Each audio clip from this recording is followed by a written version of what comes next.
Who would I really hurt Yolanda? I don't know, Roxanne. I honestly don't know. So Roxanne, you think Glenda would have any enemies?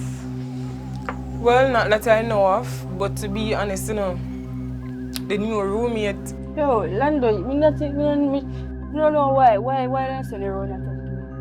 Me and you work few much in years. Me and you not have nothing. So why would I want poison you? So what happen when they find out say you and Lando never dey on good terms? What gonna happen then? So you see, when I come and I do my investigation and I reach somewhere back to suspect number 3, which is you. I know about 2 persons, Roxanne and Lando. Nobody else not supposed to live there. It's only 2 rooms. Sitting on my wife for me and clean, you know. Because right now, if you come back, me fear for my life, you know. Because I don't know what you would do if you moving back with me. You want Lando a friend? And you want poison Lando. So me and your friend, you might have kill me too. You know how I take time to me on.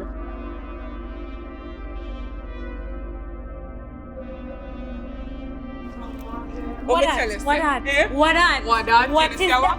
Roxanne, Roxanne.